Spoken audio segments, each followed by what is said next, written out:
Hi, John Smeaton Fitness, and I've been away to East Tennessee, and on my way back, my laptop, I put it in behind the passenger seat on the floor, and the screen broke, so I haven't been able to do any videos or get on my laptop or anything like that, and I really don't. Uh, I use basically my laptop for a lot of entrepreneurial stuff and stuff like that, if I said that right. Anyways, so I competed in the 2016 Knox Classic, Classic Physique C, which is 5'10" and over.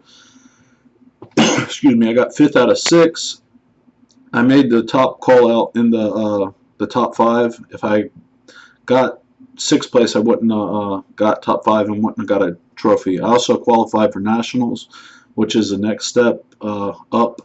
So, and this was a national qualifier show, which means it was a big show. It's probably the best or one of the best run shows in Tennessee. It's 9 judges and stuff like that. It's a nice show to go to. Excuse me. Okay, so question and answer. This is off bodybuilding.com. I work on bodybuilding.com for AI Sports Nutrition. And these are just some questions that Damon X. How long can you typically maintain 5 to 6% for?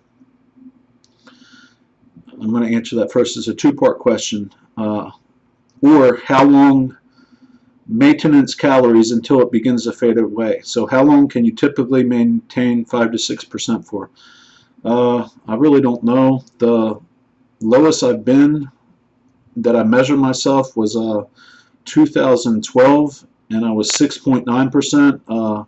I was getting ready for the 2012 MPC Hub City Fitness Quest, and even the measure, it's supposed to be a $7,000 machine or something like that. It's called the InBody 520 machine. I don't think it's accurate because I tested it out so much. One time I went in on like an empty stomach, and I think I was like 7%, and then I worked out and got hydrated, and about an hour later I was 12%. So I don't think that machine's accurate. I think once you get below a certain level of body fat, it's not useful to just go by skim fold calibers or machines and stuff like that. If you want to, I've heard the underwater body dunk is probably the best one, but just go by the mirror. You know, when you start going by the mirror, it's how you look. It's numbers are useful, but okay. So how long maintenance calories until it begins to fade away? I can tell you by the leanest I've been that I didn't stay there long. I went up in calories and stuff like that right afterwards, and I gained about 15 pounds or something in a month afterwards or something like that. And yeah, before competition and stuff like that, you're going to dehydrate. I mean, this last competition, I was 227 with my shoes off 3 days before I competed, and the day I competed I was 220. So I mean, I dehydrated myself and stopped drinking water and cut some sodium out the last day, and lost 7 pounds. So that's common when you compete, for like bodybuilding or classic physique or something like that. So okay, next question. In the layer 55, what are your personal favorite carb sources on your high refeed days? Okay, so what he's talking about,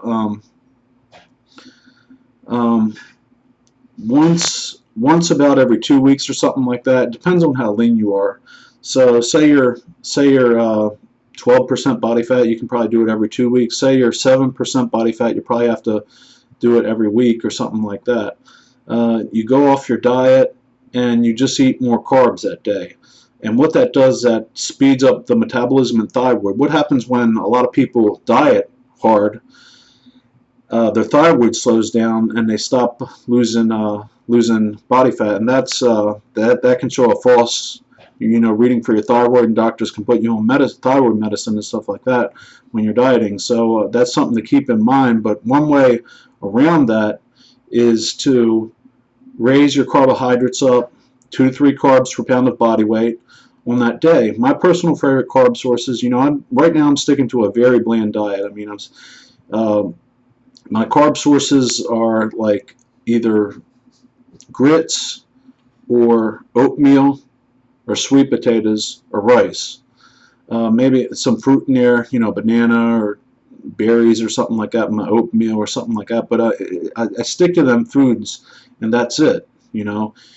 I'm taking in lower carbs right now, and on my high carbs day, I just allow myself more simple carbs, maybe recipes or something like that. Just more carb sources. I would say, like tomorrow's my refeed day. I bought some Arctic Zero ice cream, and I'll just, after I work out or something like that, I'll probably have some like protein pudding, mix protein powder with pudding and milk, stir it up.